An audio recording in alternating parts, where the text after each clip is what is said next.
Kalau selain bertemu dengan alif layyinah, maka mim sukun tersebut ada 3 hukum di sini, yaitu bait 19 kita lihat apa aja hukumnya, yaitu hukum-hukumnya ada 3 saja bagi yang menetapkannya, yaitu ikhfa, idgham, izhar ya, ikhfa syafawi, idgham mimi, dan izhar syafawi gitu ya. Biasanya kita tahunya idgham mimi ya, mim ketemu mim gitu kan ya. Ya, kenapa disebut syafawi? Karena memang dia ada di bibir ya. Mim kan huruf bibir, makanya syafawi belakangnya. Gitu. Jadi bukan izhar hakiki seperti tadi. Kalau tadi tuh izhar hakiki, terus izhar mutlak gitu kan. Tapi kalau di sini izhar syafawi ya. Jadi bedakan ya, kalau di hukum mim sukun namanya belakangnya syafawi izharnya. Izhar syafawi gitu. Ikhfa syafawi, bukan ikhfa hakiki ya. Tapi ikhfa syafawi di sini karena hukum mim sukun. Ya. Ya, jadi 19 judulnya tentang apa? 3 hukum mim sukun gitu. Bait 20 ya. Maka yang pertama yaitu ketika berjumpa dengan huruf ba ya, mim sukun bertemu ba. Maka namakanlah ikhfa syafawi ya, menurut para ulama qiraat ya. Jadi mim bertemu ba dia jadi ikhfa syafawi. Ikhfa itu kan bacanya dengung ya.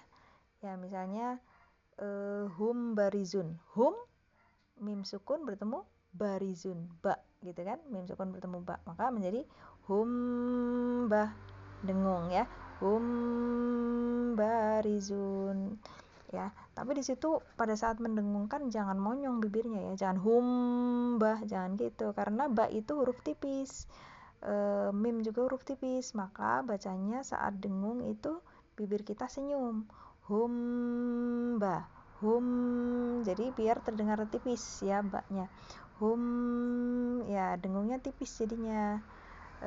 Itu cara mengucapkan huruf-huruf tipis yang sebelumnya dhammah ya, jangan sampai kita hum barizun, jangan, tapi hum senyum, hum bah, hu-nya monyong, lalu pada saat dengung senyum, hum bah gitu.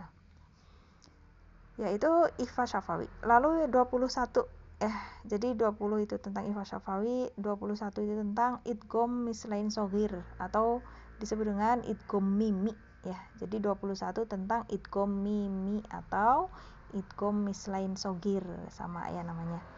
Ya.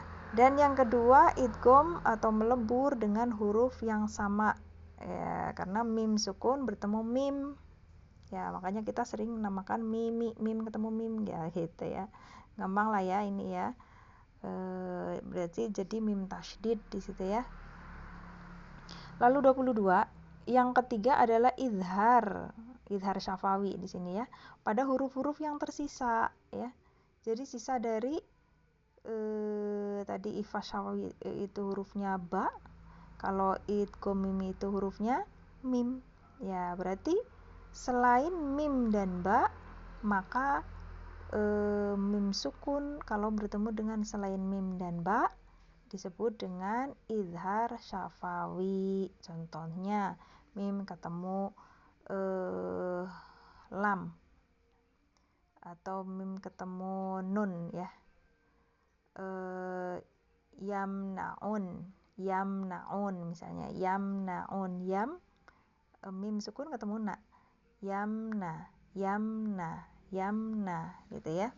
Jadi izhar jelas mimnya, yamna, jangan dengung, tapi juga jangan dihentak, jangan yamna, jangan gitu.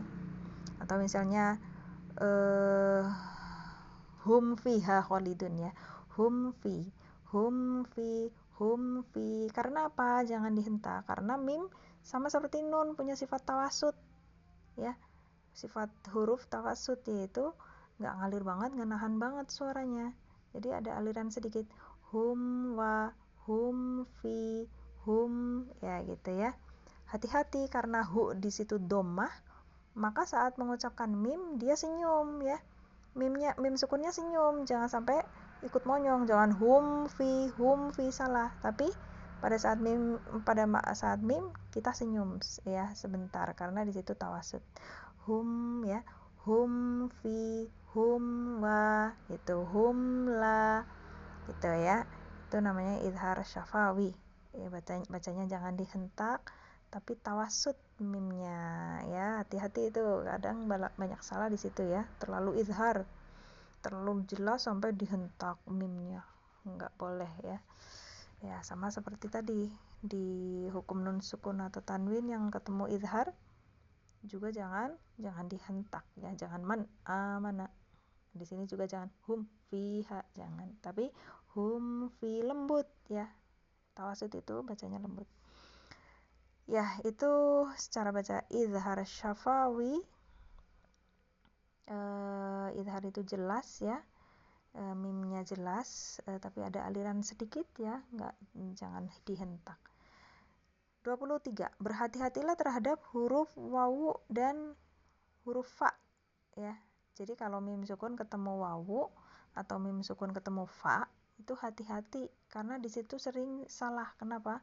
Karena kesamarannya serta dekatnya dan bersatunya tempat keluar hurufnya itu kan sama-sama di bibir ya. Kan mim sukun itu kan huruf bibir, gitu kan. Terus wawu juga huruf bibir, fa juga huruf bibir. Karena sama-sama makhraj ya, maka biasanya mimnya jadi samar. Harusnya kan mimnya tadi tawasud ya. Agak terdengar jelas ya. Hum wa, hum fi. Jangan lupa pada saat hu monyong, mimnya senyum. Hum fi, jangan hum fiha khalidun, hum fiha, salah itu ya. Itu namanya di sini kecampur ya. Mimnya kecepetan ya. Ini makanya di sini khusus untuk wawu dan fa itu dikasih peringatan khusus karena seringnya salah di situ dalam mengucapkan. Misalnya terlalu cepat menjadi humwa ya gitu ya. Mim ketemu wawu jadi samar gitu, padahal kan harus jelas mimnya. Humwa ya, misalnya mimwa, mimnya tawasud ya. Itu hati-hati ya. Ya, sekarang hukum lami'al walamil fi'li ya, bait 24. Ini sih tentang apa? Yaitu tentang hukum alif lam syamsiyah dan alif lam qamariyah. Intinya di situ ya. Jadi ini seputar hukum alif lam ya. Alif lam syamsiyah dan alif lam qamariyah ya. Jadi kita harus tahu garis besarnya dulu ya biar nggak pusing. Oh gitu kan. Oh tentang ini. Ya kita lihat 24. Alif lam ya, ada dua keadaan hukumnya apabila terletak sebelum huruf-huruf hijaiyah yang pertama ya, sebelum huruf-huruf hijaiyah gitu. Yang pertama dibaca jelas ya. Jadi apabila alif lam bertemu dengan huruf-huruf hijaiyah yang dibaca jelas, maka hendaknya engkau mengetahui. Dibaca jelas itu maksudnya apa? Yaitu alif lam qamariyah. Lamnya itu dibaca jelas gitu loh. Ya, kalau alif lam syamsiyah kan lamnya hilang. Ya. Misalnya menjadi as-samawat. Tulisannya al-samawat menjadi as-samawat. Itu kalau alif lam syamsiyah. Tapi kalau alif lam qamariyah al-qa. Enggak mungkin jadi ak-qa gitu kan, tapi al-qa. Lamnya dibaca jelas. Itu yang dimaksud jelas di sini ya. Gitu, lamnya dibaca jelas. Alif lam qamariyah. Mana hurufnya? Di bait 25. Ya, kita baca 25. Terletak sebelum 14 huruf, maka ambillah ilmunya dari bait ini ya. Jadi ada 14 huruf alif lam qamariyah ya, yaitu ibghi hajjaka wa khaf aqimahu ya. Itu di baitnya disingkat seperti itu huruf-hurufnya ya. Ibghi hajjaka wa khaf aqimahu. Nah, di sini sama seperti tadi ikhfa ya, huruf ikhfa. Ulama itu menyingkat pakai kalimat biar mudah dihafalnya ya. Di sini ibghi hajjaka wa khafa aqimahu artinya tunaikanlah ibadah hajimu dan takutlah akan kegagalan tidak diterimanya ibadah hajimu gitu ya. Nah, huruf-hurufnya ibghi hajjaka wa khafa aqimahu yaitu di situ dijelaskan ha, mim, ya. Pokoknya ya ibghi hajjaka berarti alif, ba, gha. Jadi kalau apabila alif lam bertemu dengan alif atau alif lam bertemu ba misalnya al-babu, kan nggak mungkin kita bacanya ab-babu, kan nggak mungkin, tapi kita pasti bacanya al-babu. Atau misalnya ibghi bertemu gho di sini alnya menjadi al-gho ya, misalnya apa ya, al-ghurur, al-ghafur ya.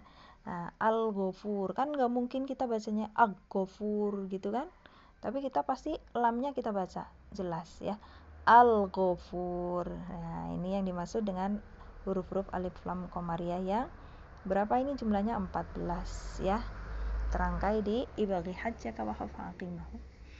Lalu 26 ya. Kedua yaitu meleburkannya pada 14 huruf juga. Ya, ini apa? Alif lam syamsiyah ya. Jadi 25 itu alif lam qamariyah. Kalau 26 itu alif lam syamsiyah. Ya. Kedua yaitu meleburkannya pada 14 huruf juga dengan rumusnya pada bait-bait syair berikut ya. Mana bait syairnya? Di 27. Tiba summa sil ruhman tafus dhifdha ni'am da'su awanin zur syarifan lil karam.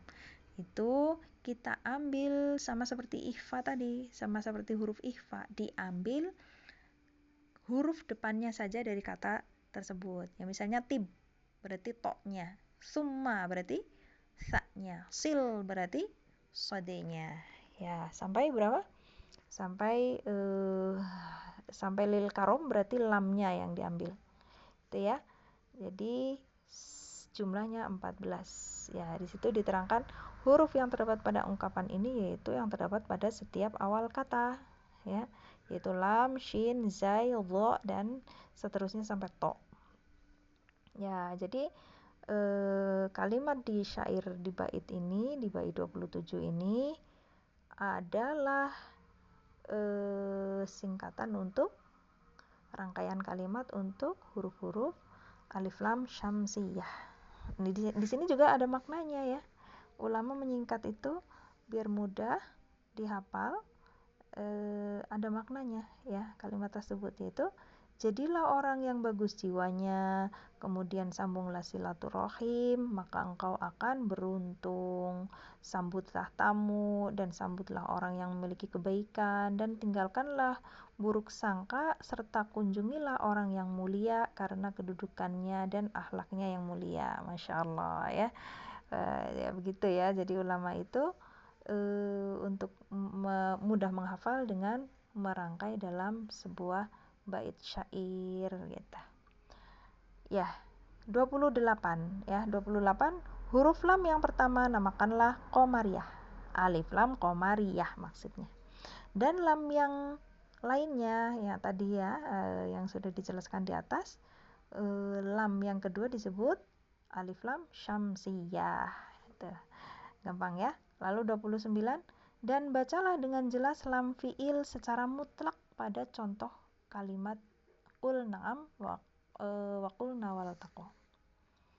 Lam fi'il itu apa? Ya ini sebenarnya untuk yang sudah bisa bahasa Arab ya. Fi'il itu artinya kata kerja ya. Fi'il itu kata kerja. Kalau isim itu kata benda gitu ya. Di sini fi'il itu kata kerja. Ya kita kan tahu ya kata kerja. Di dalam bahasa Indonesia misalnya menolong. Nah, itu kan kata kerja. Atau di sini qul. Qul itu katakanlah, kita tahu lah ya. Qul, katakanlah. Ya, ini kan kata kerja ya, fi'il ya. Lam fi'il gitu. Lam sukun pada qul ya. Qul itu kan katakanlah artinya ya. Katakanlah berarti kan kata kerja ya, kata kerja perintah. Katakanlah. Terus disambung dengan na'am. Ya, jadi lam sukun ketemu nun, di situ bacanya tadi jelas, disuruh jelas. Karena di sini Gampangannya gini ya, kalau nggak bisa bahasa Arab, gampangannya kalau di Al-Quran tidak ada tasydidnya setelah lam, ya, kalau di Al-Quran tidak ada tasydidnya setelah huruf lam, maka dibaca jelas. Iya, pokoknya lamnya dibaca. Qul na'am. Ya, kalau nunnya ada tasydidnya otomatis menjadi kun na'am gitu. Makanya kalau di Al-Quran itu nggak ada tasydidnya, maka bacanya ya biasa aja seperti kita baca biasa ya. Qul na'am, qulna, iltaqo, waltaqo. Ya, jadi jangan baca wattaqo. Karena di situ nggak ada tasydidnya. Ya, inilah yang dinamakan dengan lam fiil, karena dia lamnya itu lam kata kerja, bukan lam pada isim gitu ya. Isim itu kata benda ya. Jadi kalau nggak tahu kata benda, kata kerja, fiil, isim, ya udah gampangannya kalau di Al-Quran tidak ada tasydidnya setelah lam sukun, maka dibaca lam sukunnya dibaca jelas gitu. Jangan sampai di tasydid ke huruf setelahnya. Gampang ya, itu kaidah dasar gampang ya. Segini dulu ya.